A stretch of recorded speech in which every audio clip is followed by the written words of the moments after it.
Assalamualaikum warahmatullahi wabarakatuh. Salam sejahtera selalu. Bertemu kembali dengan materi pembelajaran prakarya yang pada kali ini kita akan membahas tentang budidaya ikan konsumsi yang terdapat pada bab 3 kelas 9. Anak-anak semuanya, kita akan membahas tentang komoditas ikan konsumsi. Pengembangan perikanan budidaya disesuaikan dengan kondisi grafis wilayah setempat, di mana pada dataran tinggi dan rendah dibudidayakan yang namanya ikan air tawar. Sedangkan untuk budidaya ikan air payau ini dikembangkan pada daerah pantai, muara, atau rawa payau. Budidaya ikan laut ini dikembangkan pada daerah laut yang terlindungi ombak dan gelombang.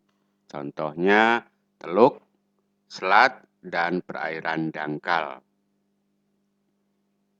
Anak-anakku semuanya, budidaya ikan ini dimaksudkan untuk menyediakan ikan dalam memenuhi kebutuhan pangan, sumber protein, selain dari kegiatan penangkapan. Mana ikan konsumsi adalah ikan yang dibudidayakan untuk tujuan sumber pangan atau konsumsi. Beberapa contoh ikan konsumsi yang dibudidayakan diantaranya ada ikan lele, ada ikan gurame, kemudian ada ikan bawal, nila, belut, kerapu, dan bandeng. Ini beberapa jenis ikan yang dibudidayakan sebagai ikan konsumsi.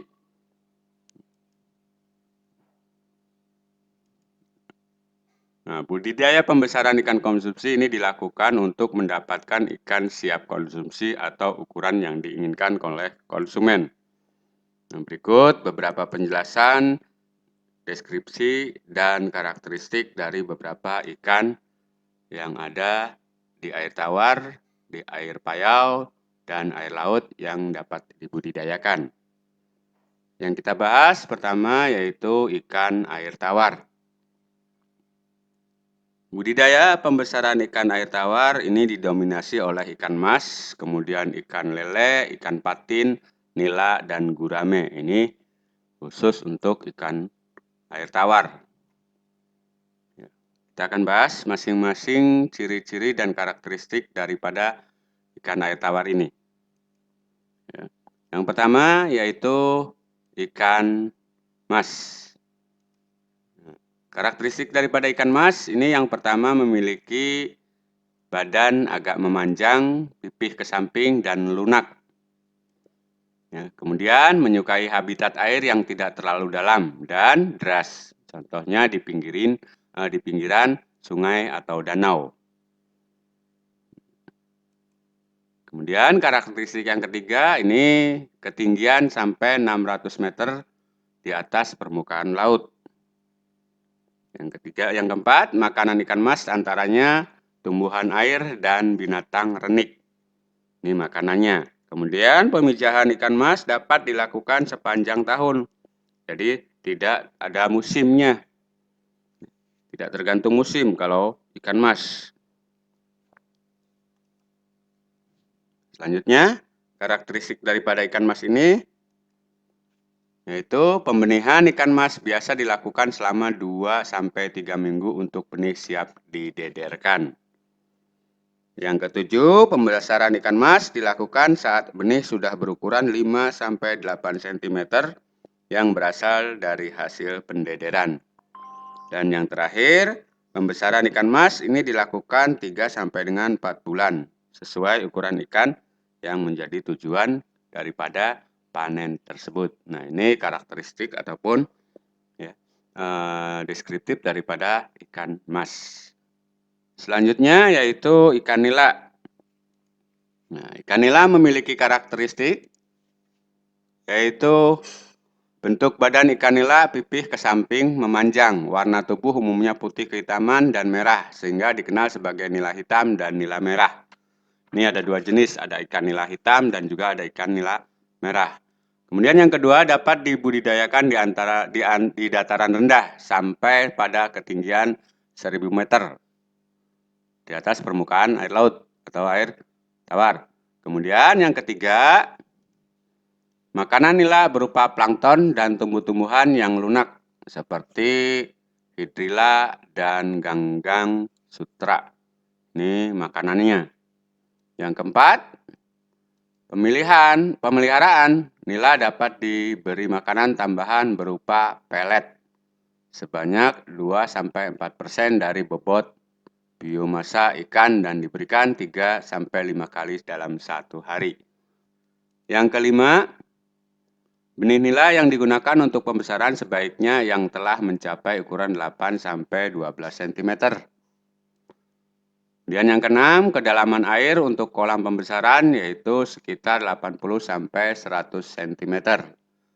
Dan yang terakhir, ikan nila dipelihara selama 4-5 bulan sehingga mencapai ukuran konsumsi yaitu sekitar 400-600 gram per ekor. Nah, kalau ingin dikonsumsi itu sekitar 400 gram. Umurnya sekitar 4-5 bulan.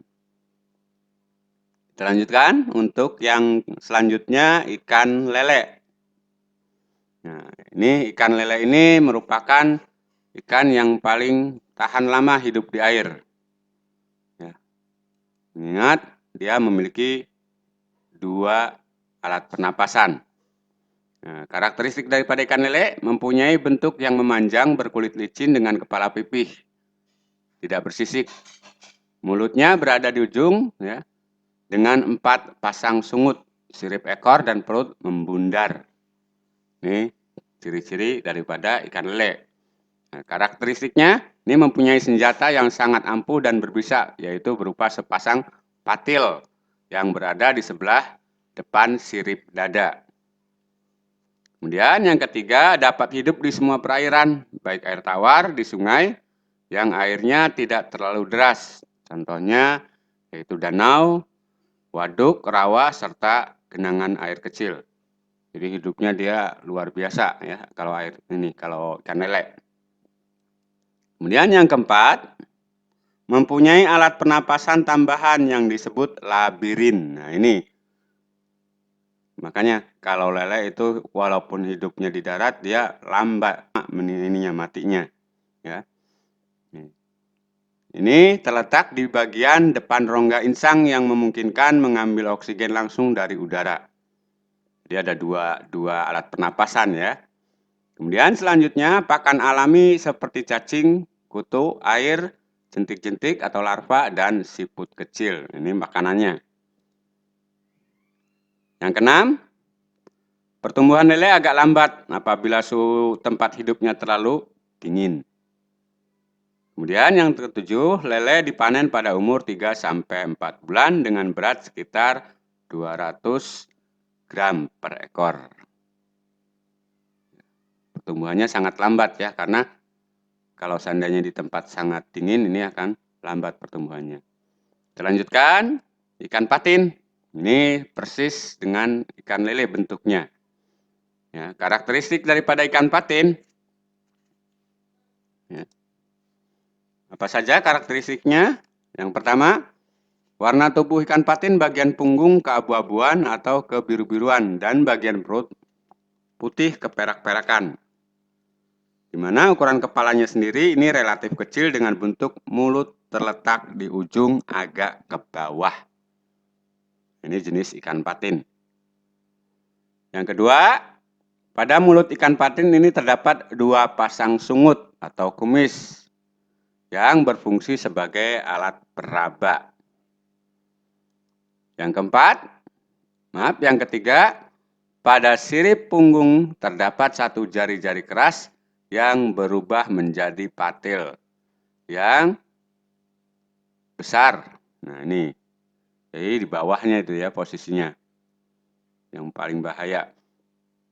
Kemudian yang keempat, ikan patin makan makanan ikan-ikan kecil, cacing, serangga, biji-bijian, tumbuh-tumbuhan, rumput, dan udang kecil. Ini makanannya.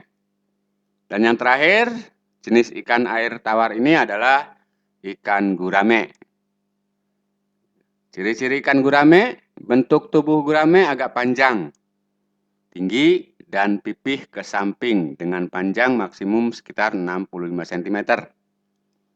Ciri yang kedua, mudah berkembang di dataran rendah dengan ketinggian lokasi yang cocok untuk budidaya itu sekitar 0 sampai 800 di atas permukaan dan suhunya sekitar 24 sampai 28 derajat Celcius. Kemudian yang ketiga, ini peka terhadap suhu rendah sehingga tidak produktif jika berada di suhu yang sangat rendah. Kemudian memijah sekitar umur 2 sampai 3 tahun, di mana produktivitas telur ini meningkat di musim kemarau. Jadi kalau musim kemarau sangat cepat produktivitasnya. Adapun kalau seandainya di suhu yang dingin, ini kurang cocok ya. Kemudian ciri yang selanjutnya atau karakteristik yang selanjutnya daripada ikan gurame ini yaitu menyukai perairan yang jernih, tenang, dan tidak banyak mengandung lumpur. Ciri yang keenam, makanan yang diperlukan gurame itu adalah tumbuhan azolla, kangkung, daun talas, dan juga bisa berupa pelet. Ciri yang ketujuh, pembesaran ikan gurame menggunakan benih dengan berat minimum 100 sampai 500 gram per ekor. Dan ciri yang terakhir, ini waktu yang diperlukan untuk mencapai konsumsi itu sekitar 500 gram per ekor pada waktu sekitar 6 bulan. Sedangkan kalau seandainya ingin beratnya sampai 1 kilo, ini membutuhkan waktu kurang lebih sekitar 9 bulan. Nah, itulah beberapa ciri daripada karakteristik ikan air tawar. Kita lanjutkan, masuk ke ikan air payau. Contoh daripada ikan air payau ini yang pertama yaitu ikan bandeng. Ikan bandeng ini memiliki badan memanjang seperti torpedo dengan sirip ekor bercabang sebagai tanda tergolong ini ikan berenang paling cepat. Jadi belakangnya sendiri ada 2 ya bercabang ekornya. Makanya larinya sangat cepat sekali. Ya, gesit. Kemudian yang kedua, ini kepala bandeng tidak bersisik. Mulut kecil terletak di ujung rahang. Ya, di mana ini tanpa gigi dan lubang hidung juga terletak di depan mata. Ini ciri-ciri daripada ikan bandeng. Ikan yang paling banyak durinya. Namun anehnya kepalanya tidak bersisik. Ya. Kemudian yang ketiga, ciri-ciri daripada ikan bandeng ini digolongkan jenis ikan herbivora. Karena apa? Karena memakan tumbuh-tumbuhan yang berupa plankton. Dan ciri yang keempat, benih ukuran berat ini rata-rata sekitar 50 gram per ekor atau sekitar panjangnya 7 sampai 10 cm dan dapat ditebar sekitar 500 ekor meter persegi. Ini panjangnya. Kemudian ciri yang terakhir daripada ikan bandeng ini adalah ukuran konsumsinya akan mencapai berat sekitar 450 gram per ekor setelah dipelihara selama 4 bulan. Nah, itulah ciri-ciri daripada ikan bandeng. Kita lanjutkan. Yang kedua yaitu udang windu. Nah, karakteristik daripada ikan udang windu ini di antaranya yaitu udang windu aktif bergerak dan mencari makanan pada suasana yang gelap atau redup. Kemudian mempunyai sifat kanibal yaitu memangsa sejenisnya yang kondisinya lemah. Jadi termasuk ikan yang paling kanibal ini. Sejenisnya bisa dimakan. Kemudian yang ketiga, berganti kulit secara periodik, di mana udang muda lebih sering ganti kulit dibandingkan udang yang lebih dewasa. Ciri-ciri yang keempat, ini menyukai kumpulan berbagai jenis ganggang dan binatang renik. Di mana ini makanannya ya. Contohnya seperti cacing kecil, larva serangga, larva kerang, dan ganggang. Ini makanannya. Ciri yang terakhir dari udang windu ini adalah cara makan udang yang tergolong lambat. Ini ciri-ciri dari udang windu. Kita lanjutkan ke jenis ikan air laut. Contoh daripada ikan laut ini yang pertama yaitu ikan kakap putih atau dikenal dengan istilah Lates calcarifer. Karakteristik daripada ikan kakap ini yang pertama di mana ikan kakap putih mempunyai badan memanjang, gepeng, dan batang sirip ekor lebar. Mata berwarna merah cemerlang, mulut lebar sedikit serong dengan gerigi halus. Ini ciri-ciri daripada ikan kakap putih. Ciri yang kedua daripada ikan kakap putih ini adalah badan atas penutup insang terdapat lubang kuping bergerigi, di mana sirip punggung berjari-jari keras 3 dan lemah sekitar 7-8, serta memiliki bentuk sirip ekor bulat. Ini berbeda dengan ikan bandeng. Kalau sirip ekornya bercabang, namun kalau ikan kakap ini bulat sirip ekornya ya. Kemudian ciri selanjutnya, pakan yang digunakan adalah ikan rucah atau trash fish. Ciri selanjutnya, benih ikan yang sudah mencapai ukuran sekitar 50 sampai dengan 70 gram dari hasil pendederan, ini selanjutnya dipelihara dalam keramba. Jadi dipisahkan. Ya, dipisahkan antara umur sekitar ukuran di bawah 50 ke bawah karena takut saling memangsa ya. Ciri selanjutnya, benih ikan yang sudah mencapai ukuran 50 sampai 70 gram dari hasil pendederan ini harus dipelihara dalam keramba yang terpisah. Ciri selanjutnya yang kelima, ya, pembesaran dilakukan selama 5-6 bulan dan selama dilakukan pengelolaan ini harus rutin pengontrolannya. Ya, harus berkala. Ini menghindari sifat daripada kanibalisme antar sesama ikan kakap. Nah, ini sama, hampir sama dengan jenis udang windu, memiliki sifat kanibal. Ciri yang selanjutnya, pemanenan ini dilakukan setelah ikan mencapai ukuran kurang lebih 500 gram per ekor dengan membutuhkan waktu sekitar 5 sampai dengan 6 bulan. Ini ciri-ciri daripada ikan kakap, baik ikan kakap putih ataupun ikan kakap merah. Selanjutnya, ciri-ciri daripada ikan kerapu atau karakteristiknya. Karakteristik daripada ikan kerapu ini bentuk tubuh kerapu agak rendah, moncong panjang, memipih, dan menajam. Ini memiliki duri yang sangat tajam sekali ini ya. Terkadang terdapat bintik putih coklat pada kepala ataupun pada bagian badan dan sirip. Jadi ada bintik-bintiknya dan bintik hitam pun ada. Ya. Jadi jenisnya banyak kalau ikan kerapu. Kemudian karakteristik yang kedua, habitat benih ikan kerapu ini pantai yang ditumbuhi algae jenis reticulata. Jadi ini makanannya benihnya, khususnya ikan kerapu macan. Karakteristik yang ketiga daripada ikan kerapu ini, pada tahap dewasa, kerapu hidup di perairan yang lebih dalam dengan dasar perairan pasir berlumpur.